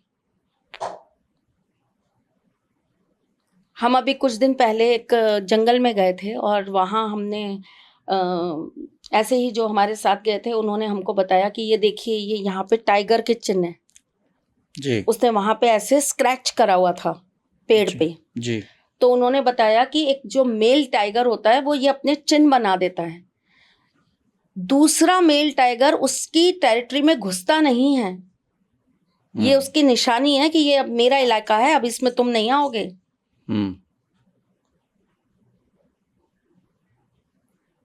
कौन कहता है कि उनमें अक्ल नहीं है? बहुत अक्ल है, बहुत ज्यादा अक्ल है। एक शायद कोई ब्रीड होती है हिरण की, शायद जब मादा हिरण जो है वो जब बच्चे को जन्म देती है तो वो एक होल सा बना लेती है या होल से में चली जाती है, पेड़ के जो होल होता है उसके अंदर, और जब तक वो बच्चा बड़ा नहीं हो जाता तब तक मेल हिरण जो है वही रोज उनके खाने का प्रबंध करके लाता है। जी। एक उनके अंदर कोई प्रजाति होती है, जैसे अलग अलग होते हैं ना, हाँ। उस तरह की उनकी कोई एक प्रजाति होती है जिसकी यही प्रवृत्ति होती है। जब तक उसका बड़ा बच्चा थोड़ा बड़ा नहीं हो जाता, समझदार नहीं हो जाता, स्वयं जाकर भोजन नहीं ला पाता, तब तक वो पिता जो है वही लाकर अपने बच्चे को और अपनी जो उनकी पार्टनर है उनको खिलाता है। अच्छा। तो प्रकृति से तो अगर आप सीखना चाहें तो बहुत कुछ सीख सकते हैं, सकारात्मक भी सीख सकते हैं, नकारात्मक भी सीख सकते हैं। जब प्रलय आई और मनु को कहा गया कि आप सब कुछ समेट लीजिए, एक जहाज पे ले लीजिए और लेकर आप रवाना हुई, और चूंकि ये तो समाप्त होने जा रहा है, तो नई सृष्टि का निर्माण होगा, तो आप वो चीजें रखिए जो नए युग के लिए चाहिए, जरूरी चीजें। तो आपको पता है उन्होंने उसमें सर्प भी रखे। अच्छा। कुछ जानवर भी रखे। तो जहर भी जरूरी है। आपको तो मेडिसिन का बहुत नॉलेज है, बहुत सारी ऐसी मेडिसिन हैं जो बनती ही जहर के माध्यम से हैं, बिच्छू के जहर से या सांप के जहर से। जी। तो नकारात्मक चीजें भी कई बार सकारात्मक कार्य कर लेती हैं। बिल्कुल। नई पीढ़ी ने उन 4 लोगों के बारे में सोचना बंद कर दिया जो क्या कहेंगे, हमारा क्या बिगाड़ लेंगे। वो 4 लोग जो बोलते हैं, बोलने दीजिए। परिवार के 4 लोग जो आकर यहाँ पर बैठकर 4 बातें बनाकर जाएंगे, उनकी परवाह करनी बंद कर दी। जी। मैं कहती हूँ अगर उन 4 लोगों का लिहाज करके भी रिश्ते बने थे और लोग उसी शर्मा शर्मी में घर अपना बांध के चल रहे थे तो क्या बुरा था। सही बात है। तो बहुत सारी चीज़ें हैं, एक नहीं है, हज़ारों चीज़ें हैं जिस पे अगर हम बात करने जाएं, प्रकृति हमें बहुत कुछ सिखाती है। कहने का तात्पर्य यही है। बिल्कुल। तो त्रिशला जी, आपके साथ इतना लंबा जो संवाद हुआ 6 नंबर को लेकर, जिसका उपाय आपने बताया, और अब हमारे दर्शक भी इस बात से पूरी तरीके से संतुष्ट हो गए होंगे, क्योंकि ये केवल एक कई लोगों के मन में होगा। कई लोग नहीं समझ पाते हैं कि उनको ये साल में एक बार ही उपाय करना है, हनुमान जी के मंदिर 11 दिन लगातार जाने का। तो त्रिशला जी, आपने बता दिया अभी हमें तक 11 तक उपाय, शगुन के 11 उपाय हो चुके हैं। अब हम जानना चाहेंगे इसके बाद आगे के उपाय आप क्या बताना चाहेंगी 2026 के लिए? लोकेश जी, जैसे कि ये डिसिप्लिन का नंबर है, नंबर 1, तो सबसे पहले तो मैं यही कहूँगी कि जो भी कार्य करें बड़े डिसिप्लिन के साथ करें। ऐसा नहीं करें, एक रील आजकल बड़ी वायरल हो रही है, आपने अगर देखी हो, संभवतः आपके भी आंखों के सामने आई होगी। उसके अंदर क्या है, एक हस्बैंड वाइफ ऐसे फ़ोन के अंदर लक्ष्मी जी की आरती करते हुए आरती कर रहे हैं, उनसे पढ़ी नहीं जा रही है तो वो हंस रहे हैं जी। और बड़े मतलब हट्टास में और बड़े मजाक में उस आरती को पूर्ण कर रहे हैं। जी। और 2 मिनट बाद ही उसमें ऐसा दिखाया गया कि उनकी जो वाइफ है उनको कपड़े के अंदर आग लग गई दिए में। जी। तो उस पे ऊपर लिखा हुआ था कर्मा बैक, जी। है ना। तो मेरा सिर्फ इतना कहना है, मुझे नहीं पता वो रील कितनी सत्य है कितनी असत्य है, क्योंकि आजकल एआई का ज़माना है, कुछ का कुछ भी बनाते हैं लोग। अट्रैक्शन खींचने के लिए सकारात्मक की जगह नकारात्मक ज़्यादा दिखाते हैं। जी। पर हमें हर चीज़ से एक लेसन लेना चाहिए। मैं तो ये जानती हूँ, मैं हर चीज़ से ना सीखना बड़ा पसंद करती हूँ। तो मैं सिर्फ आपको यहाँ ये सिखाना चाहती हूँ इस चीज़ से कि कोई भी कार्य आप जब करें तो उसे बड़े डिसिप्लिन के साथ करें। हमें कोई पूजा करनी है तो हमें उस पूजा का नियम पता होना चाहिए। पूजा बिना सर ढके नहीं होती। आप अपना सर ढककर ही पूजा करें, चाहे पुरुष हो चाहे स्त्री हो। बिल्कुल। ठीक है। पूजा करते समय कुछ नियम होते हैं, उन नियमों का आप अच्छे से पालन करें। तो 2026 में आप सबसे पहला जो संकल्प लें कि इस साल में मैं जो भी कार्य करूं, ये तो देखिए मैं तो पूजा से धर्म से जुड़ी हूं तो मैं तो वही बताऊंगी, लेकिन मेरा सिर्फ यहाँ पर ये कहना है, आप कोई भी काम करते हो, कोई भी, आप अपना ऑफिस का काम कर रहे हो, आप अपने रिलेशन की बात कर रहे हो, आप फाइनेंस की बात करो, what ever you will do ना, जो भी आप करें वो बस डिसिप्लिन से करें, तरीके से करें, कायदे से करें, नियम से करें। जी। ये एक बहुत बड़ी रेमेडी है। ठीक है। लेकिन चलिए इसको आप 12वें नंबर की रेमेडी ना गिने, 12वें नंबर की रेमेडी मैं आपको दे देती हूँ। एक बोतल ले लीजिए, कांच की बोतल ले लीजिए, उसको रेड कलर से पेंट कर लीजिए, नहीं तो आजकल तो रेड कलर की बनी बनाई भी कांच की बोतलें मार्केट में मिलती हैं, अवेलेबल हैं। उसके अंदर आप जल भरिए और उसे आप सूर्य की रोशनी के नीचे रख दीजिए। सुबह करीबन 2 घंटे 3 घंटे वो पानी जो है सूर्य की रोशनी में रखा रहने दीजिए और उससे आप स्नान करना स्टार्ट करिए। अच्छा। 2026 में आप जो भी टारगेट्स बना के चल रहे हैं, ये चीज़ आपकी हेल्प करेगी। और मिनिमम 21 डेज ये काम करिए, मैक्सिमम 90 डेज करिए। जी। और हमेशा एक चीज़ का ध्यान रखें कि जब भी आप कोई काम कर रहे हैं तो आप उसका एक टाइम ड्यूरेशन सेट जरूर करके चलिए। ठीक है। ठीक। अब नेक्स्ट उपाय, जी। अपने घर की ईस्ट में आप रोज नियम से धूप बत्ती जरूर करें। जी। कपूर लगा दीजिए, धूप बत्ती जला दीजिए। आजकल तो कप्स आते हैं, हाँ, वो जला दीजिए, लेकिन अपने ईस्ट को एनर्जाइज करिए। ठीक है। ठीक है। कोई भी एक सर्टिफिकेट ले लीजिए, उसकी एक फोटो ले लीजिए सर्टिफिकेट की। सूर्य क्या है? सम्मान। जी। कोई एक सर्टिफिकेट ले लीजिए, उसकी फोटो काटिए या उसको प्रिंट करा लीजिए मार्केट से, या आपके पास प्रिंटर है तो आप प्रिंट कर लीजिए। उसके ऊपर आप अपनी एक अच्छी सी फोटो चिपका दीजिए। अच्छा। और उसके राइट में और उसके लेफ्ट में दोनों तरफ आप एक नंबर लिखिए 1121 1121, और इसे आपको चिपका देना है या पेस्ट कर देना है अपने कमरे में, अपने कमरे की ईस्ट वॉल पर। और आपको रोज मैनिफेस्ट करना है कि भगवान मुझे कोई बड़ा सम्मान मिले, घर में, परिवार में, समाज में, देश में, विदेश में मुझे नाम मिले, मुझे प्रतिष्ठा मिले, मुझे सम्मान मिले। अच्छा, बहुत छोटा सा सरल सा उपाय। जो बच्चे चाहते हैं कि उनको सरकारी नौकरी मिल जाए जी और 2026 में जो सरकारी नौकरी पाने की अभिलाषा रखते हैं, जी, नेक्स्ट 3 रेमेडीज उन बच्चों के लिए है। अच्छा, आपको एक छोटा सा तांबे का पात्र लेना है, उसके अंदर गेहूं रखना है, उसके अंदर 1 रुपए का सिक्का रखना है।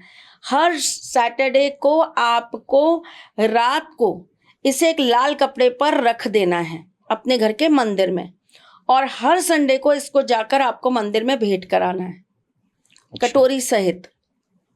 ठीक है? कितने संडे करना है आपको? 5 संडे करना है, ठीक है, अगर आप सरकारी नौकरी चाहते हैं तो। जी, हर संडे के संडे हृदय आदित्य स्तोत्र का पाठ जरूर करिए। गुड़ का दान, अगर आप हृदय आदित्य स्तोत्र का पाठ कर रहे हैं तो गुड़ का दान उस दिन जरूर करिए। जी, किसी भी मंदिर में आप जाके थोड़ा सा गुड़ चढ़ा के आइए, या किसी भी ब्राह्मण को आप गुड़ दे सकते हैं। आपके घर में काम करने वाले लोगों को आप गुड़ दे सकते हैं। वैसे भी मौसम चेंज हो रहा है अभी, तो कुछ समय तक तो हम आराम से इजीली दे सकते हैं, तो गुड़ का हमें दान जरूर करना चाहिए। गुड़ ना अगर आप दे पाए तो गेहूं, अच्छा, उसका भी आप दान कर सकते हैं। तो लेकिन हृदय आदित्य स्तोत्र केवल करने से काम नहीं चलेगा, उसके साथ ये चीज जब आप ऐड ऑन करेंगे तभी आपको रिजल्ट मिलेगा। एक सबसे बड़ी बात मैं आपको बताती हूँ, जो बच्चे, जो विद्यार्थी कॉम्पिटिटिव एग्जाम्स क्लियर करना चाहते हैं या सरकारी नौकरियों में जाना चाहते हैं, उनके लिए ना रविवार बड़ा महत्वपूर्ण होता है। उन्हें अंग्रेजों वाली थीम पर छुट्टी का दिन मत मानिए, उन्हें आप अपने भाग्य उदय का दिन मानिए। जो लोग बड़े लेजी रहते हैं संडे के दिन, जो संडे को बड़ा इस तरह से लेते हैं, अरे छुट्टी का दिन है, कभी भी खा लेंगे, कभी भी पी लेंगे। मैं कहती हूँ अगर आपकी कुंडली में आपका सूर्य आपका साथ नहीं दे रहे हैं, आपको बार बार ऐसा लगता है, इवन घरेलू लेडीज, उन्हें ये बड़ी कंप्लेन रहती है, बच्चियों को ये बड़ी प्रॉब्लम रहती है कि हम इतना करते हैं, हम घर में सारे दिन लगे रहते हैं, लेकिन हमारे कार्य का अप्रिशिएशन नहीं है। हमें 1 मिनट में कह दिया जाता है, करते क्या हो तुम, क्या काम है तुम्हारे पास, बाहर निकल के देखो फिर पता चले क्या होता है दुनिया। जी, तो वाइस वर्सा अगर मैं कहूँ कि सुबह से लेकर शाम तक घर संभाल के देखिए, फिर पता लगे क्या होता है घर संभालना। दोनों का काम बराबर है, लेकिन उनको ये बात बढ़िया एकदम से सुना दी जाती है। क्यों? क्योंकि कहीं ना कहीं सूर्य जो है वो आपको उस तरह की नकारात्मकता दे रहा होता है। जी, तो अगर आपको सूर्य की वजह से मान, प्रतिष्ठा, सम्मान नहीं मिल पा रहा, तो आपको अपना संडे खराब नहीं करना चाहिए। संडे को बड़ा डिसिप्लिन रखना चाहिए, टाइम पर उठना, टाइम पर खाना, एक्सरसाइज करना, चाहे और दिन करें ना करें, लेकिन संडे जरूर करिए। अच्छा, और वो विद्यार्थी जो गवर्नमेंट जॉब के लिए तैयारी कर रहे हैं, कंपटीशन एग्जाम्स की तैयारी कर रहे हैं, उन्हें भी अपने संडे को बड़ा महत्वपूर्ण बनाकर रखना चाहिए। अच्छा, सुबह 11 बजे से लेकर दिन के 2:30 बजे के बीच में इन्हें किसी भी मंदिर में जाकर एक लाल कपड़ा चढ़ाना चाहिए। ठीक है, ये इनको उपाय करना है। और कितने दिन करना है? इनको लगभग 5 रविवार ये काम करना है। अच्छा, छोटी छोटी उपाय हैं, करेंगे तो परिवर्तन जरूर आएंगे। 2026 इनके लिए बेहतर से बेहतरीन हो जाएगा। तो त्रिशला जी, आपने कहा संडे को किसी को भी, हमेशा सभी को टाइम मैनेजमेंट भी करना चाहिए। ये क्या हम दैनिक दिनचर्या में भी लोग, चाहे 2026 ही ना हो, इसके बाद भी 2028, 29, 30 आने वाले जितने भी साल हों, मतलब हमेशा के लिए क्या इन जनरल रविवार को हमें टाइम मैनेजमेंट के अकॉर्डिंग ही रखना चाहिए? कौन से शास्त्र में लिखा है कि रविवार को पूजा नहीं होती? हाँ, वो किताब लाकर बताइए, चारों वेद लाकर पढ़ा दीजिए, कहाँ लिखा है कि रविवार की पूजा नहीं होती, रविवार को छुट्टी मनानी चाहिए? ये कौन से उसमें लिखा है ग्रंथ में? मुझे वो ग्रंथ लाके बताइए कि रविवार को छुट्टी मनानी चाहिए। मगर लोग तो कह देते हैं रविवार को तो राष्ट्रीय अवकाश घोषित है, नेशनल हॉलीडे है। कब से है, रिसर्च किया? हाँ, संविधान ने उनको कहा हुआ है, भारत सरकार ने निश्चित दिया हुआ है। कब करा? जब संविधान लागू हुआ उसके बाद से ही किया। और उससे पहले? उससे पहले नहीं था। और जब हम गुलाम बने उससे पहले? उससे पहले गिनती नहीं थी, उससे पहले नहीं थी। तो ये दिमाग में कचरा किसने डाला? बिल्कुल। हमारे पास सबसे बड़ी दिक्कत पता है लोकेश जी, यही है कि हमारे धर्म में हमारा कुछ भी नहीं है, सब मिलावट हो गई है। और ये मिलावट जो है ना, वो समय समय पर आकर अलग अलग प्रकार की प्रजातियों ने कर दी है। मैं तो प्रजाति बोलती हूँ उनको, मैं तो उनको इंसानों की भी गिनती में नहीं लेती, मैं तो उनको एक तरीके के राक्षसों की गिनती में लेती हूँ। अंग्रेज आए, आपका कबाड़ा करके चले गए, बिल्कुल। आपके सामने अपना कंफर्ट जोन घोल के चले गए। बिल्कुल। दो अच्छी चीज तो सिखा कर गए नहीं अपनी, चार अच्छी से बुरी चीजें आपको देकर चले गए। अब आज जब समय परिवर्तित हो रहा है, आज सारी चीजें परिवर्तित हो रही हैं। अभी एक नई मूवी आई है ताजमहल के ऊपर।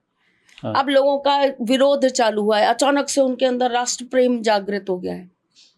अब उनको समझ में आया है कि ये दुनिया का 8वां अजूबा जो है, ये मकबरा नहीं है, इसके नीचे तो हमारा शिवलिंग है। और हम आज से 15 साल पहले से जब ये बात चिल्ला रहे हैं कि केवल ताजमहल नहीं साहब, किसी भी कोई भी जगह जाकर आप मुगलों की देख लीजिए, उसके नीचे हमारे मंदिर ही पाए जाएंगे। हर मस्जिद के नीचे हमारा मंदिर पाया जाएगा। इवन इनका जो मक्का मदीना है उसके नीचे भी शिवलिंग है। क्यों हिंदू का जाना वहां प्रोहिबिटेड है? हमारे तो किसी मंदिर में मुसलमान का जाना प्रोहिबिटेड नहीं है, सिर्फ एक जगन्नाथपुरी के अलावा। और वो भी इसलिए क्योंकि आपने बार बार उस मंदिर को तोड़ने की, लूटने की कोशिश की, तो आहत की वजह से हमने आपको मना किया। हमने तो आपका मक्का मदीना लूटा भी नहीं, फिर क्यों? जी, रीजन बताइए। आप आके बार बार हमारे धर्म के ऊपर उंगली उठा रहे हैं, हम तो नहीं उठाते कभी आपके धर्म के ऊपर उंगली। हम तो बड़े प्रेम से, बड़े सम्मान से आपके धर्म का नाम लेते हैं। तो ये मिलावटें चालू कहाँ से हुई? ये हमारी आने वाली पीढ़ियां जिन चीज़ों की ग्रस्त में आकर खराब हो जाए, बर्बाद हो जाए, इन चीज़ों की शुरुआत तो बताइए कहाँ से हुई है? शुरुआती दौर तो बताइए मुझे। इतिहास के साथ फेरबदल किया कहाँ गया? ये स्कूल वाला जो सिस्टम आया, इनके अंदर जो ये इतिहास की किताबें पढ़ाई गई, इस इतिहास की किताबों के अंदर केवल और केवल मुगलों को ही महान शासक क्यों बनाया गया? चंद्रगुप्त मौर्य बहुत अच्छे शासक थे, बहुत अच्छे राजा थे। शिवाजी महाराज बहुत अच्छे राजा थे। जी। उनका नाम क्यों नहीं लिया गया? उन्हें कभी प्रमुख उसमें क्यों नहीं रखा गया? अब आप इतिहास में 11th 12th करेंगे, आप इतिहास के अंदर ही आप कॉलेज में जाएंगे, तो फिर तो आपको बहुत कुछ पढ़ने को मिलेगा। पर इनिशियल स्टेज में मुझे बताइए ना। जी। ये क्यों नहीं बताया गया कि ताजमहल को बनाने वाले की हिस्ट्री क्या थी? उसने अपनी ही बेटी से शादी की थी, ये क्यों नहीं बताया गया?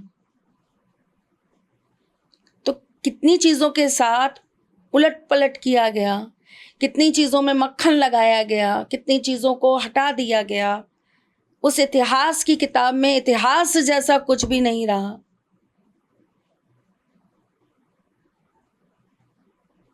अब क्यों लोगों को इतना इंटरेस्ट आ रहा है यूट्यूब पर ये जानने में कि जगन्नाथपुरी में क्या है, ऐसे कौन से 5 मंदिर हैं जहां जाने से हमें एक अलग ही अनुभव होता है। अब क्यों वो डरावनी जगहों के बारे में बातें की जा रही हैं, उन खंडरों के बारे में बातें की जा रही हैं। अब क्यों वहां के इतिहास निकल के आ रहे हैं? कि वहाँ की राजकुमारी ऐसी थी, उनकी वजह से ये हुआ, इसलिए वहाँ जो है उस क्षेत्र को श्राप लग गया।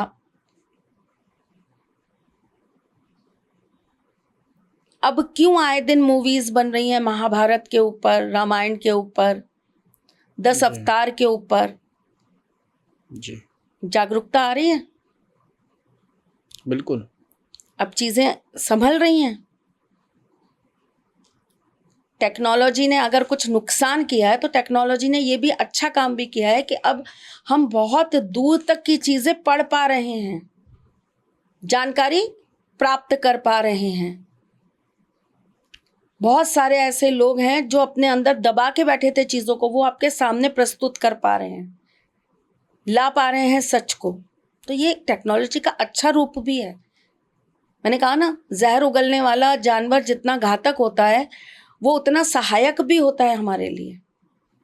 तो टेक्नोलॉजी जितना बड़ा जहर है, कहीं ना कहीं थोड़ा कई जगह दवाइयों के द्वारा अमृत भी है। उतना जी। जहर चाहिए बॉडी को, वरना दिक्कत हो जाएगा।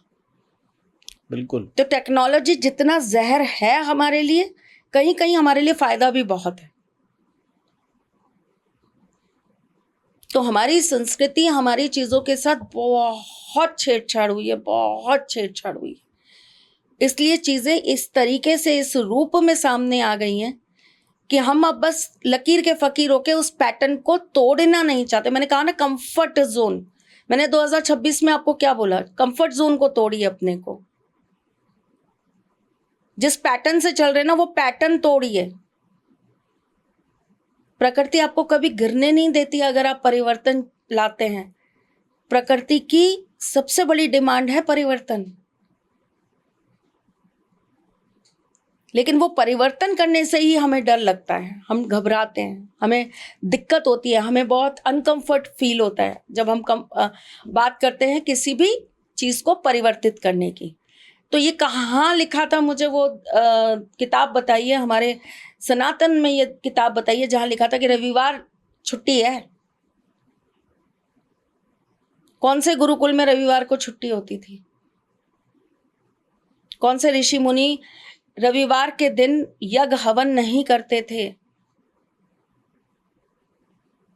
यज्ञ हवन किस दिन नहीं होगा, उसके पीछे बहुत सारा पंचांग का कारण होता था कि अगर आज पृथ्वी पर अग्निवास नहीं है तो आज अग्नि प्रज्वलित नहीं करेंगे, तो आज हवन नहीं होगा। बिल्कुल। मैंने कोई पूजा स्टार्ट की और मैंने 11 दिन की वो पूजा का संकल्प लिया और मैंने ये देखा कि भाई मुझे 11 दिन लगातार हवन करना है, और मैंने अपने हिसाब से देख लिया कि मैंने अग्निवास है, उसी दिन मैंने जो है हवन स्टार्ट कर दिया। ये जो भी चीज़ें हैं जो बताया गया है धर्म के अनुसार, उन चीज़ों का मैंने नियम पालन करके अपना हवन स्टार्ट कर दिया। अब बीच में अगर रविवार आ गया तो क्या मैं छुट्टी मनाऊंगी? नहीं।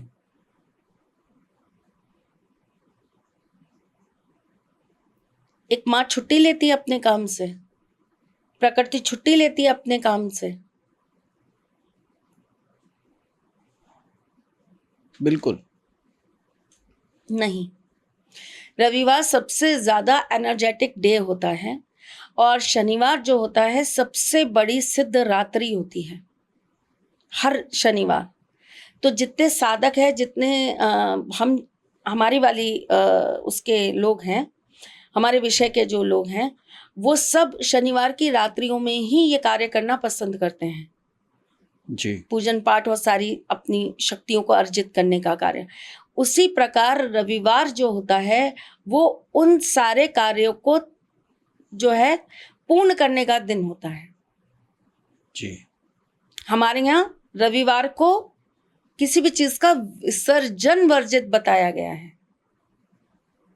जी। ये नहीं कहा गया है कि आप उस दिन पूजा नहीं कर सकते। कैसे करेंगे आप अपने सूर्य को बलि अगर आप रविवार को इस तरीके से 11 बजे सो के उठेंगे तो? बिल्कुल। बल्कि मैं तो इस बुराई में भी एक अच्छा ही देखती हूँ।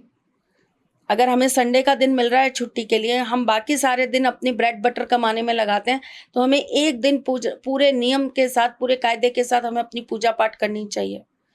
सुबह जल्दी उठना चाहिए, उठ के हमको सूर्य को जल देना चाहिए, अपने मंदिर में दीपक लगाना चाहिए, हमें पूजन करना चाहिए, जो नियम है उसके नियम करने चाहिए। उस दिन मंदिर ज़रूर जाना चाहिए, फेरा ज़रूर लगाना चाहिए।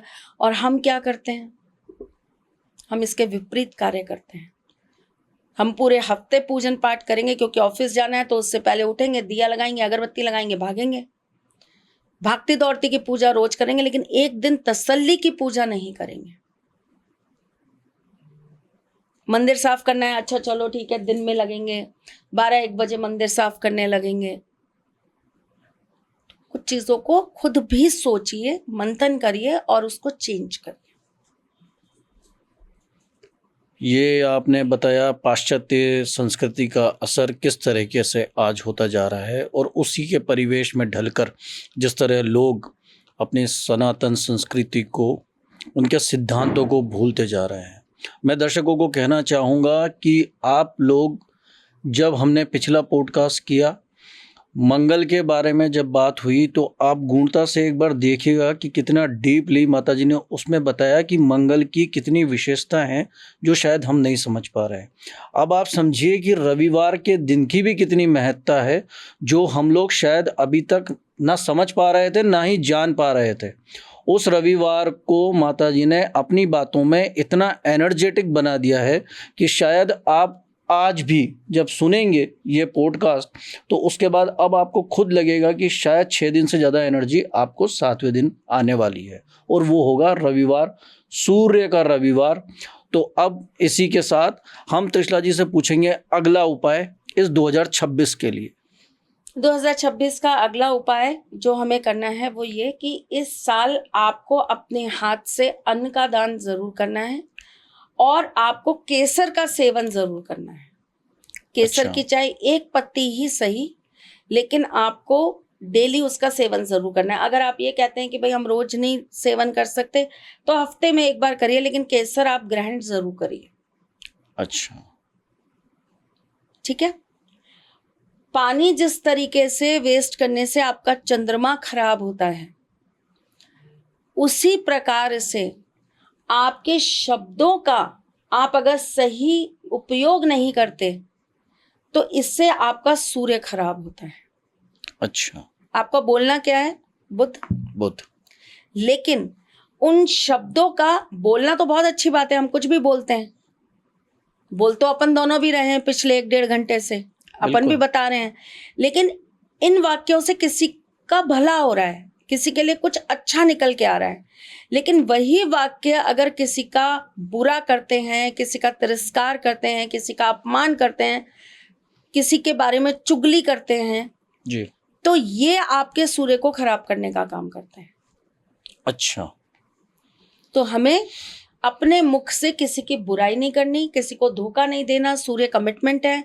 आपका कोई रिलेशनशिप है, आपने कोई बात कही है, आपने किसी को कहा है कि मैं ये कार्य करूंगा या मैं ये चीज आपको पूरी करके दूंगा, या आपने किसी से पैसे लेते समय कहा है कि मैं ये आपको लौटा दूंगा, तो अपने कमिटमेंट से मत चूकिए, वरना आपका सूर्य खराब हो जाएगा।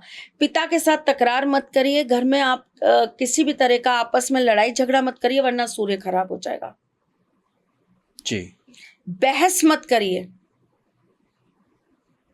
चर्चाएं करना बहुत अच्छी बात है, किसी बात पर हम चर्चा कर रहे हैं, बहुत अच्छी बात है, लेकिन किसी भी चीज को लेकर हम बेवजह तर्क वितर्क कुतर्क कर रहे हैं, अच्छी चीज नहीं है, सूर्य खराब होते हैं। जी। अपने से बड़ों की बातों के आज्ञा को नहीं मानना, बातों को नहीं मानना, सूर्य खराब होना। घर में बेवजह के लिए कलेश करना। ग्रह अशांति का सबसे बड़ा कारण कौन सा ग्रह होता है? घर में जो ग्रह अशांति होती है, शांति नहीं रहती, घर में कलह बने रहते हैं, उसका सबसे बड़ा कारण कौन सा ग्रह होता है? सूर्य। सूर्य खराब होता है तभी पितृदोष हम बोलते हैं लग गया, और इसी वजह से घर के अंदर अशांति बनी रहती है। घर के लोग ही आपस में एक दूसरे से लड़ते रहते हैं। बिल्कुल। आपस के घर के ही ब्लड रिलेशन में लोगों की आपस में एक दूसरे से नहीं बनती। क्यों? क्योंकि पितृदोष है। कारण क्या है? सूर्य। और सूर्य कैसे है? क्योंकि सूर्य पीड़ित है। जी। किसी के मुंह में बहुत ज्यादा लार आना, हाँ, किसी को बहुत ज्यादा आदत होती है जगह जगह थूक देने की, राह चलते ही 10 बार 10 जगह थूक करते हुए निकल देंगे। क्या है? खराब सूर्य की निशानी। आपके घर के आगे कोई भूरी या लाल गाय जोर जोर से रोज आकर चिल्लाए, सूर्य की निशानी। आपस में लड़ाई करें, सूर्य खराब की निशानी।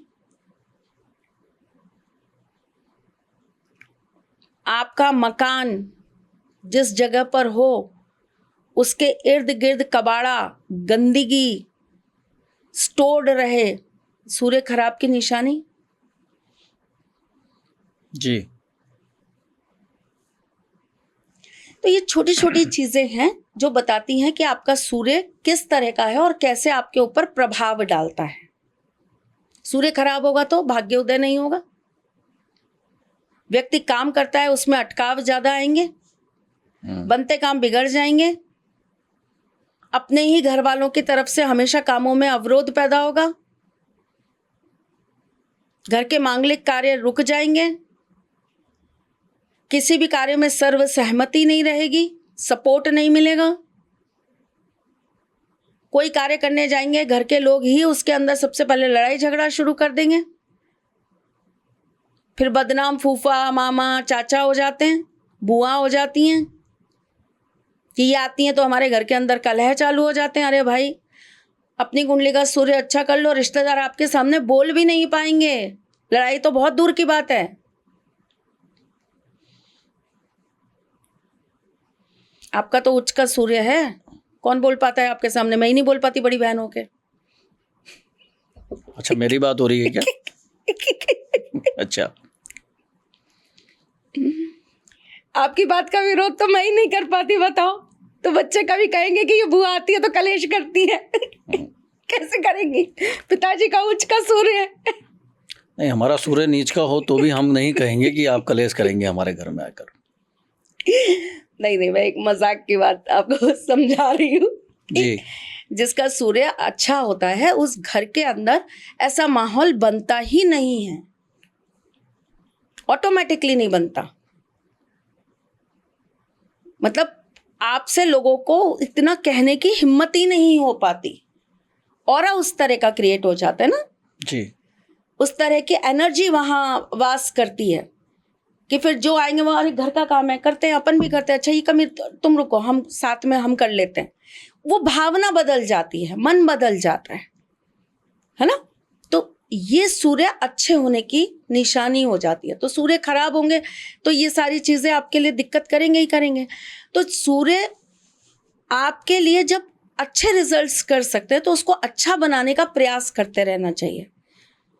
और आप ये समझिए ना कि एक पूरी सृष्टि में 2 ही प्रत्यक्ष देव हैं, एक सूर्य देव, एक चंद्र देव। एक कोई बहस चल रही थी, किसी ने बताया मुझे कि एक कोई बहस चल रही है, बाहर कुछ लोग हैं वो किसी बात पे बहस कर रहे हैं। बहस किस बात पे चल रही थी कि वो बोल रहे थे कि अच्छा तुम कहते हो तुम्हारे ये भगवान वो भगवान, तुमने तो सबको भगवान बना रखा है, दिखाओ तुम्हारे भगवान कहाँ हैं। तो मुझे मेरे साथ ही गुजरा एक वाक्या याद आ गया कि मेरे ऑफिस में एक आंटी आती थी, उन्होंने भी मुझसे एक बार यही बात कही कि तुम बड़ा भगवान भगवान करती हो, दिखाओ भगवान कहाँ है, तुम मुझे दर्शन कराओ तो मैं मानूं कि हाँ तुम मुझे भगवान के दर्शन करा सकती हो। तो सेम वही चीज वहां सामने लड़ाई के रूप में चल रही थी।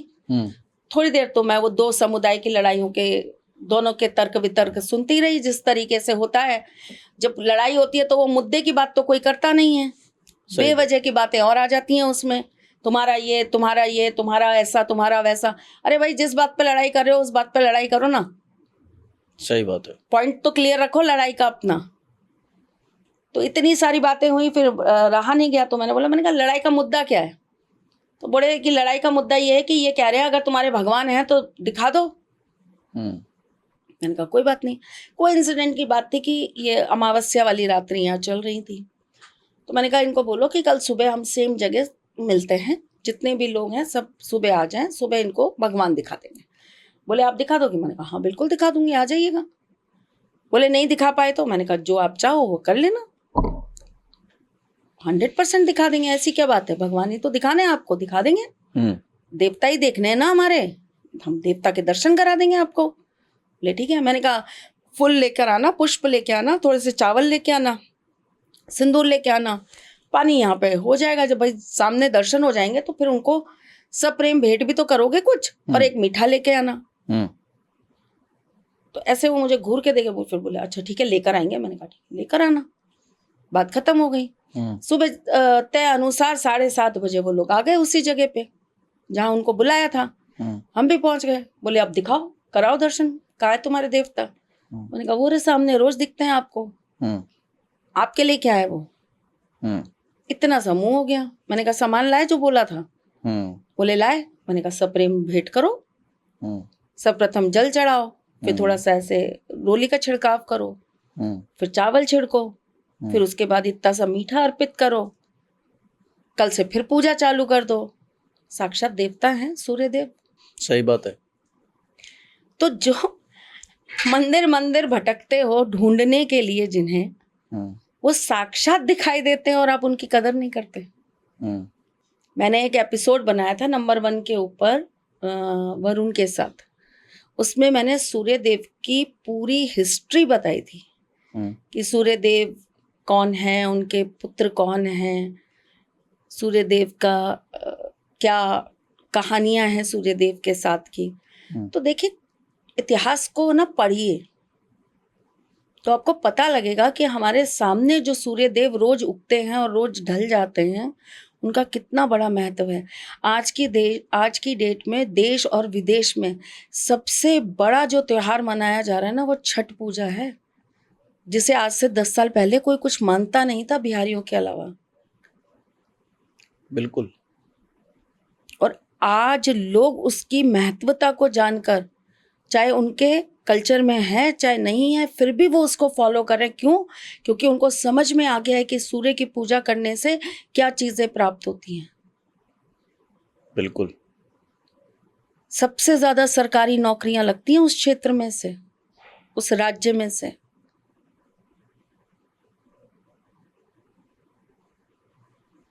बिल्कुल सही बात है। तो लोगों ने, आप बिलीव करिए, इस साल का मैं आपको आंकड़ा बता रही हूँ, जो लोग IAS, IPS, RAS ये सारी परीक्षाओं के लिए जो तैयारी कर रहे थे, उनकी मदर ने इस बार छठ पूजा करी है कि सूर्य देव प्रसन्न होंगे तो हमारे भी बच्चे अफसर बनेंगे। तो आप समझ रहे हैं कितना बदलाव आ रहा है। आप सूर्य की वो पॉजिटिविटी, बिल्कुल, सूर्य कितना बल दे सकते हैं आपको, वो एक व्रत ने समझाया लोगों को। तो आप सोचिए कि जब आप सूर्य को समझेंगे, जानेंगे, उनकी पूजा करना स्टार्ट करेंगे, तो आपको क्या से क्या मिलेगा। बिल्कुल, है ना? तो ये एक बहुत विशेष चीज है जो हमें समझनी चाहिए सूर्य देव के बारे में। अब अगर हम रेमेडीज जल्दी जल्दी बात कर लें, बिल्कुल, क्योंकि 2026 की और रेमेडीज बाकी रह गई हैं। तो 2026 में एक और रेमेडी जो हमें जरूर करनी है, किसी भी मंदिर में जाकर हमको लाल ध्वज लगवाना है संडे के दिन। ठीक है। चाहे देवी माँ का मंदिर हो, चाहे हनुमान जी का मंदिर हो, चाहे भैरव बाबा का मंदिर हो, चाहे राम जी का मंदिर हो, चाहे कृष्ण जी का मंदिर हो, लाल रंग का आपको ध्वज मंदिर में जाकर जरूर लगवा देना है।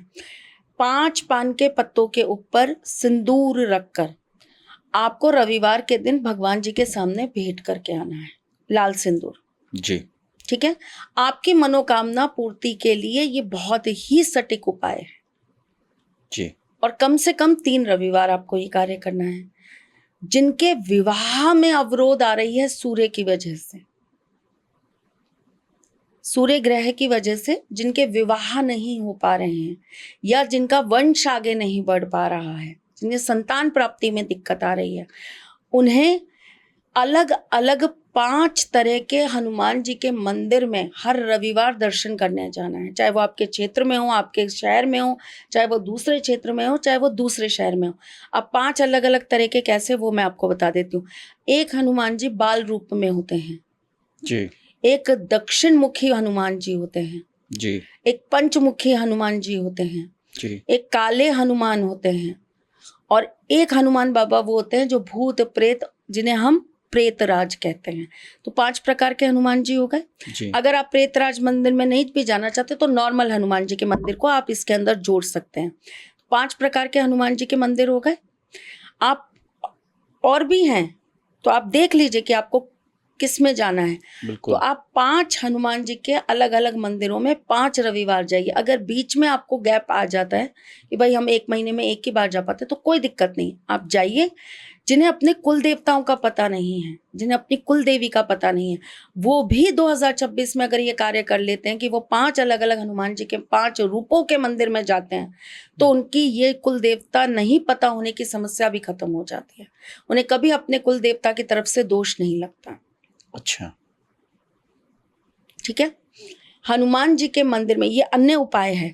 हनुमान जी के मंदिर में जाकर एक मूंगा पत्थर ले लीजिए। मैंने आपको जब मंगल का सॉल्यूशन बताया था जी तब मैंने आपको कहा था कि मूंगा पत्थर बड़ा फायदेमंद होता है और अलग अलग तरह के मूंगे पत्थर आते हैं। एक आता है त्रिकोण, एक आता है ढोलक, जी एक आता है सफेद मूंगा, जी एक आता है चौकोर मूंगा, एक आता है रेक्टेंगल मूंगा।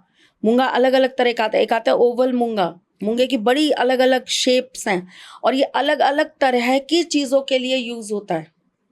बिल्कुल ढोलक मूंगा अलग ग्रहों की स्थिति पर काम करता है। त्रिकोण अलग ग्रह की स्थिति पर काम, मतलब अलग ग्रह मतलब मंगल किस तरह से बैठे हैं, कहाँ प्लेस्ड है, इस पर डिपेंड करता है। बिल्कुल ठीक है। उस हिसाब से जातक को पहनाया जाता है।